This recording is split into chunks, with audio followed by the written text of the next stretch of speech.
지금 전체적으로 우리 주님께서는 오늘 이 말씀도 포도나무와 가지의 그 비유 가운데서 베푸시고 계십니다.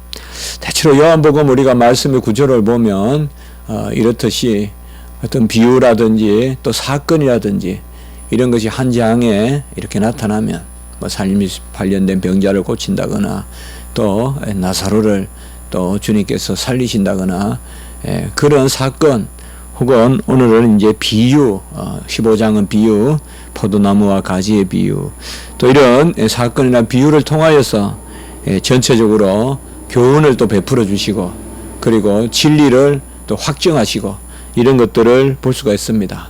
그래서 요한복음 한 장 한 장을 우리가 살펴보는데 상당히 유익함이 있고 모든 것을 요한복음 궁극적으로 어떻게 보면 우리가 성경의 교리서라고 하잖아요. 복음에 있어서 어떤 우리가 로마서 이런 것도 말하지만은 갈라디아서나 요한복음이야말로 그야말로 진리의 창이다. 성경의 진리의 창이다. 그 창문이다. 그렇게까지 이제 우리가 이야기하는데요. 오늘도 그 선상에서 우리가 읽어가야 된다. 특별히 오늘 말씀을 통하여서 포도나무와 가지의 연합이 이제 고난의 연합으로 이렇게 한번 불러볼 수 있을지 모르겠습니다. 바로 그리스도와 함께 고난을 받는 그런 고난의 연합의 모습으로 그래서 주님의 이름으로 우리를 핍박하고 그리고 우리는 세상에 속한 것이 아니로 세상에 속하였으면 세상이 자기의 것이라고 생각하고 19절에 보면 너희가 세상에 속하면 세상이 자기의 것이라 생각하고 사랑할 것이나 그래서 우리가 세상의 것이다 생각하고 세상이 사랑할 것이나 그러나 우리는 세상에 속한 자가 아니요 이렇게 말씀하고 있습니다. 그래서 주님께서 이 땅에 오신 것은 바로 이 세상에 우리가 태어나고 이 세상에서 살지만은 우리를 이 세상에서 택하였다. 이렇게 오늘 특별히 말씀하고 있습니다. 우리가 로마서 8장 17절에 특별히 그와 함께 영광을 받기 위하여 고난도 함께 받아야 할지니라. 어떤 고난의 연합의 부분이 있거든요. 그리스도는 이미 우리를 위하여 다 이루셨는데 무슨 고난이 남아서 우리가 그 고난에 연합하겠느냐. 이런 것은 우리가 어떤 메시아적 고난이라고 할 수 없죠. 우리는 사도적 고난, 우리 메시아적 고난이 아니죠. 그러니까 주님께서 고난을 다 이루셨고 사도적 고난은 뭐예요? 감사해서 즐거워서 그것을 선포하고 또 그 은혜 가운데서 살아가는 모습, 바로 향기를 바라는 모습. 세상이 그렇된 거, 우리가 잘못된 게 아니라 세상이 그 빛을 받아들일 수가 없는 거죠. 세상이 거역하는 것이지 어떻게 보면 우리는 고난이라고 할 수 없죠. 우리는 그저 그 모습으로 향기를 내는 거죠. 향의 근원이 우리 안에 있는데 어떻게 향기를 내지 않겠느냐. 마치 우리의 고난을 메시아적 고난같이 여기면 안 된다 이 말이에요. 그런 사람이 없겠지만은 그렇게 생각하면 안 되는 그 고난이 내가 출발이다. 그렇게 생각하면 안 된다 이 말이죠. 내가 고난의 출발이다. 내가 마치 하나님 나라의 어떤 왕국의 설립자 같이 그렇게 해서는 안 된다. 우리는 사도적 고난이다. 어떤 사도와 같이 우리 이제 사도들이 전부 고난을 당했잖아요. 다 가룟 유다 빼고는 다 순교한 것으로 우리가 그래 알고 있고 마지막 요한도 결국 밤모섬에서 순교하는 그런 것을 우리가 볼 수가 있잖아요. 그래서 오늘 특별히 그런 고난의 연합 이런 부분을 이제 포도나무와 가지를 빌어서 그렇게 우리에게 전해주고 있다. 주님의 젖붙임 받은 우리는 바로 사랑을 받은 대로 사랑을 하는 자리에 선다. 그래서 지난 시간에 봤지만은 바로 내 계명은 이웃을 사랑하라. 바로 내가 너희를 사랑한 것 같이 너희도 서로 사랑하라. 지난 시간 12절에 우리가 살펴봤습니다. 바로 주님의 사랑이 소유로만 우리에게 오는 것이 아니라 존재로 온다. 이 말은 우리를 그저 사랑받는 자녀의 수준에서 머물게 하는 것이 아니라 궁극적으로 제대로 사랑을 받았다면, 사랑이 배인다면 사랑할 수 있는 존재가 되지 않겠어요? 그래서 어떻게 보면 우리가 사랑할 수 있다는 것이 가장 제대로 사랑받았다는 거죠. 그게 존재의 사랑이죠. 그저 우리 주머니에 뭘 잠시 넣어주는 것이 아니라 우리가 빛을 발하게끔 하는, 일어나 비추어라. 그의 빛이 우리에게 온전히 임했기 때문에 일어나 비추는 것이죠. 그래서 주님이 우리를 온전히 사랑하셨기 때문에 우리도 사랑하라. 하나님의 그의 백성에게 베푸는 그런 은혜는 이런 폭이거든요. 그래서 그의 어떠함을 닮아가게 하시는 사랑, 그리고 그를 쫓아가게 하는 사랑, 이런 것이 우리 아까도 말씀드렸지만은 어떤 그런 사도적 그런 사명이 있고 또 주님께서 우리에게 주시는 사도적 은사가 있다 이 말이죠. 그래서 그 가운데서 우리가 주님을 쫓아간다. 그래서 내가 너희를 종같이 여기지 아니하고 친구같이 여겼다. 이것도 그야말로 은사를 주시는 하나님의 모습. 물론 우리가 하나님 앞에서 피조물이요, 또 우리는 하나님 앞에 무릎을 꿇고 경배해야 되는 그런 지극히 미물이요 연약한 존재지만은 하나님은 우리를 종같이 여기지 아니하고, 종은 그냥 주면 먹고 그런 것이 우리가 종이라고 본다면 친구같이 여긴다. 그러니까 내가 너희를 친구같이 여기니 너희도 사람들을 친구같이 사랑하라. 이보다 더 큰 사랑이 없다. 이것이 이제 우리 지난 시간에 말씀이었거든요. 그런데 그러한 사랑을 세상이 과연 어떻게 받아들이느냐? 그게 아니다 이 말이에요. 우리는 세상을 친구와 같이 사랑하고 세상을 향하여서 빛으로 나아가고 또 세상의 어두움과 세상의 온갖 그런 죽어가는 것들을 살리려고 우리가 빛을 비추지만은 세상은 그것에 대해서 적대한다. 그래서 18절에 오늘 보면 세상이 너희를 미워하면, 이거는 이제 우리의 모습이고, 너희보다 나를 먼저 미워한 줄 알아. 이거는 이미 과거형이겠죠.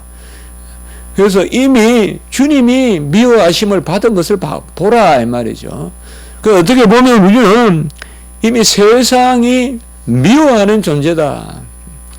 어쨌든 뭐 우리가 여러 가지 더 세부적인 이야기 할 수 있어요. 세상의 인정을 받아야 된다. 세상에서 버림을 받는다. 세상에서 또 우리가 이렇게 손가락질을 당한다. 그러니까 구별해야 돼요. 우리가 진리적으로, 원리적으로, 본질적으로 세상은 어둠에 속하고 우리는 빛이기 때문에 세상은 우리를 미워합니다.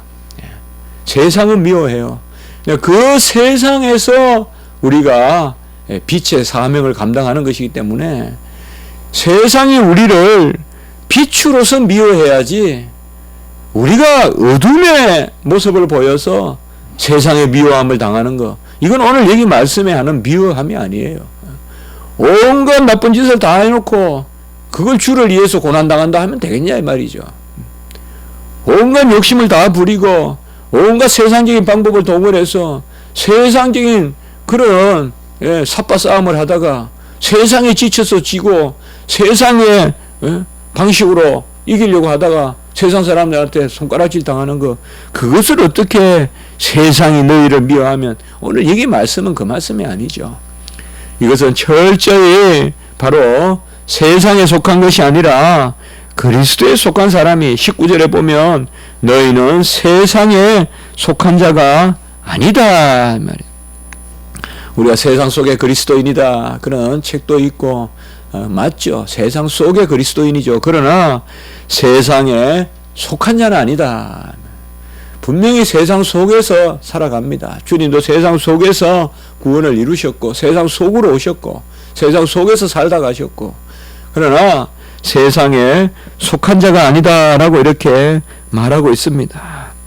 세상에 속한 자가 누굽니까? 바로 사망에 매여서 종노릇하는, 또 세상의 권세에 억눌려서 복종하는, 결국 세상의 권세에 억눌린다는 것이 뭐겠어요? 세상 것을 추구하는 것이죠. 세상 것이 좋으면 세상의 노예가 되는 것이죠. 그렇게 우리가 이 땅에서 살도록 주님께서 두시지 아니하셨다. 세상에 속하지 아니한다. 우리는 바로 빛의 자녀고, 특별히 19절의 후반에 보면 세상에서 너희를 택하셨다. 이렇게 말씀하고 있습니다. 본질적으로 진노의 자녀이나 본질적으로 세상에 속하였으나 세상에서 너희를 택하셨다라고 이렇게 말합니다. 우리는 무슨 외계적으로 천상의 백성으로 하늘의 백성으로 땅에 떨어뜨려 놓으신 것이 아니라 이 지상의 백성으로 태어나지만 하나님께서 택하셔서 구원을 이루게 하셨다. 우리는 본질상 다 죄의 진노의 자녀다. 원죄다. 아무리 믿는 백성의 가정에 태어나도, 아무리 유아 세례를 받아도 원죄 가운데 난다 이 말이죠.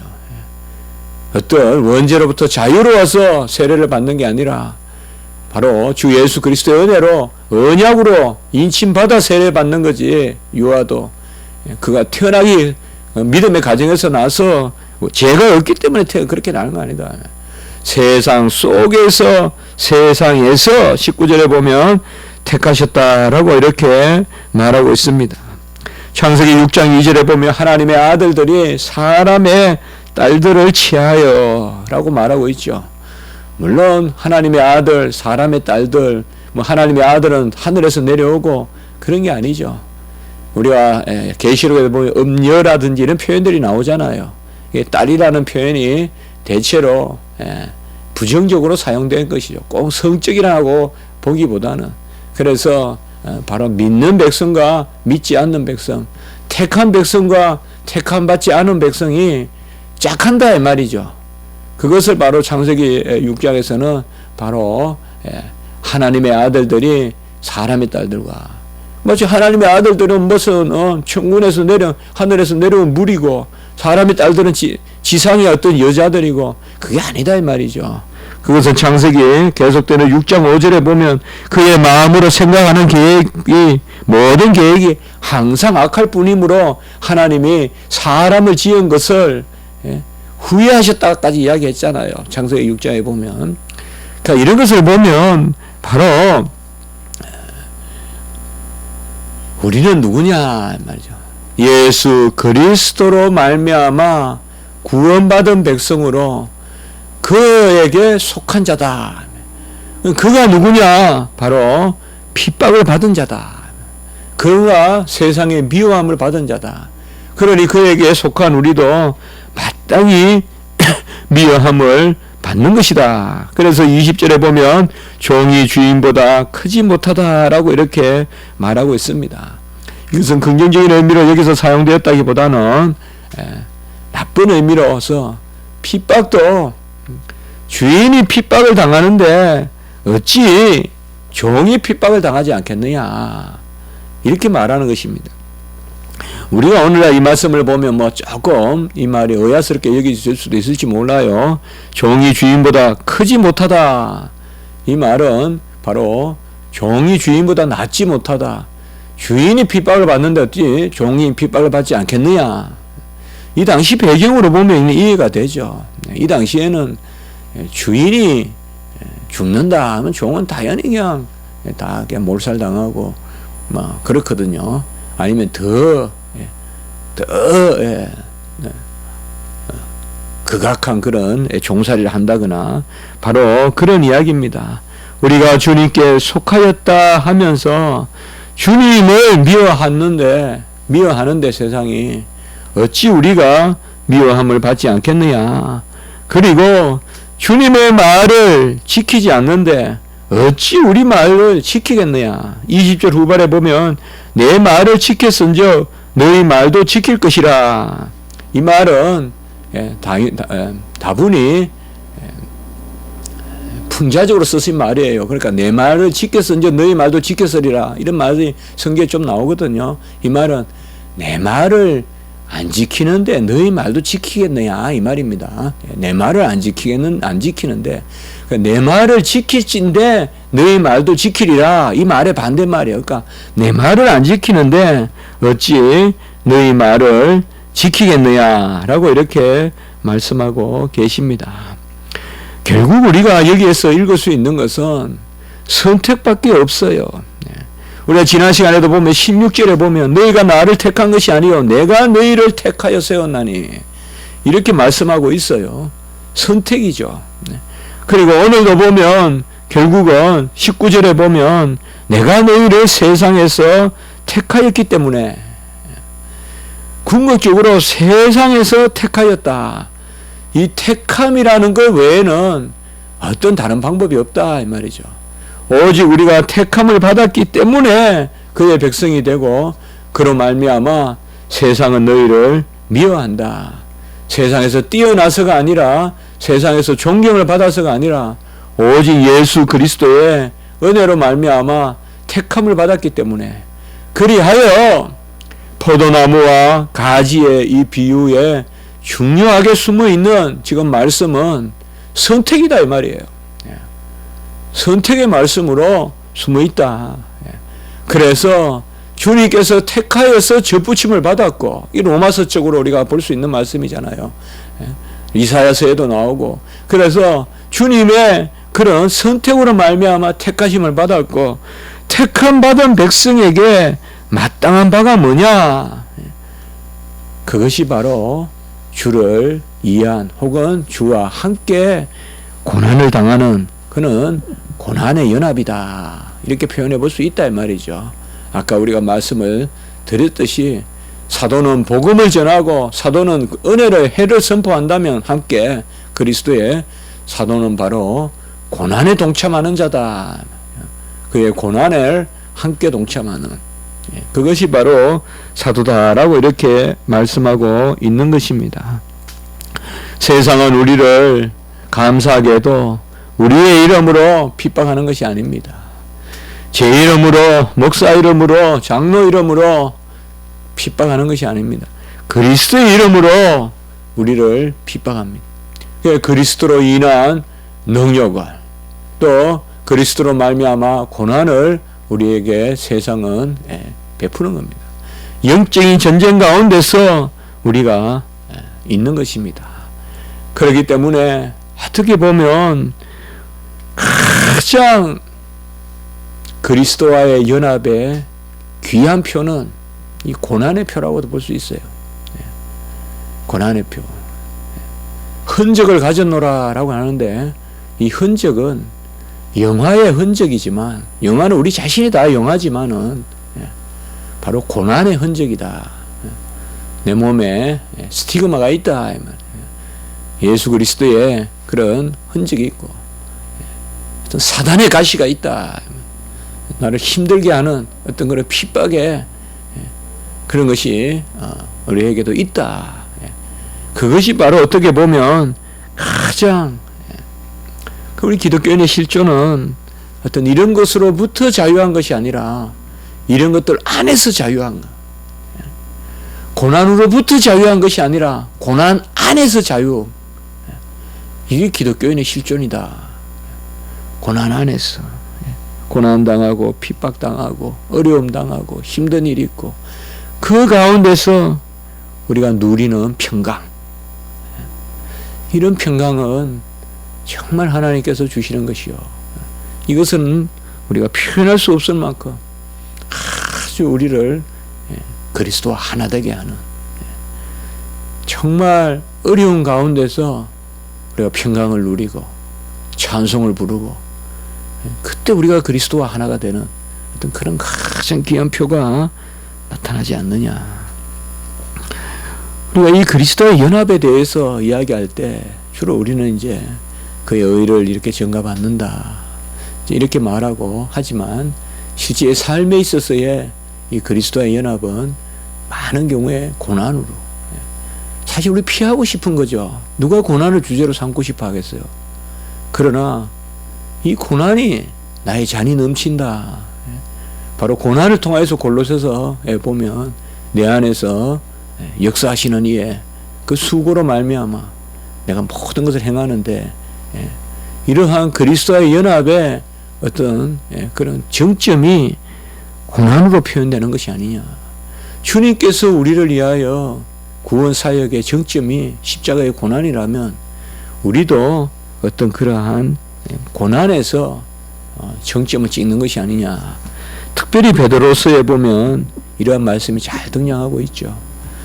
베드로서는 전후서는 다 임박한 이제 핍박, 정말 네로의 그런 사르는 불과 같고 정말 잔해하는 칼과 같은 정말 먹구름같이 몰려오는 그런 핍박을 앞두고 베드로는 지금 소아시아 교회들에게 사실상 보면 이 그리스도와 연합을 강조하거든요. 상당히 베드로 전후서가 우리가 귀하게 여기고 읽을 때마다 우리가 많이 은혜가 되는 것은 거기에 그리스도와 연합이 쫙 깔려 있거든요. 특별히 보면 베드로서에 보면 그리스도와의 그 고난에 동참하는 그 즐거움이 있어요. 제가 네 구절만 이렇게 빼봤는데요. 베드로전서 4장에 보면요. 4장 13절에 보면 너희가 그리스도의 고난에 참여하는 것으로 즐거워하라. 그래 잘 아는 말이에요. 베드로전서 4장 13절 너희가 그리스도의 고난에 참여하는 것으로 즐거워하라. 4장 14절 너희가 그리스도의 이름으로 치욕을 당하면 복 있는 자로다. 우리가 잘 아는 말씀이에요. 그리스도의 고난이라고 했고 그리스도의 이름으로 치욕을 당하면 또 4장 16절에 보면 만일 그리스도인으로 고난을 받으면 조금씩 달라요. 표현이. 그리스도의 고난, 그리스도의 이름으로 고난을 당하는 것, 그리스도인으로 고난을 받는 크리스토스, 바로 그리스도인으로 고난을 당하는 것, 크리스티아노스, 바로 그리스도인으로 고난을 받으면 부끄러워하지 말고 그 이름으로 하나님께 영광을 돌리라. 4장 19절입니까? 18절입니까? 4장 거기에 보면 그러므로 하나님의 뜻대로 고난을 받는 자들은 또한 선을 행하는 가운데 그 영혼을 미쁘신 하나님 창조주께 의탁할지어다. 하나님의 뜻대로 고난을 받는 자들 이렇게 많이 나와 있습니다. 정말 그리스도의 고난에 참여하는 것을 즐거워하는, 우리는 고난이다 이러면 빨리 지나가길 바라고 예외적이고 생각하고, 그러나 오늘 말씀은 그게 아니다. 그리스도와 연합한 포도나무와 가지로 온전히 붙어있는 그 가지는 이러한 고난이 따른다. 이것을 지금 예수님께서는 미리 예언하고 계신 것입니다.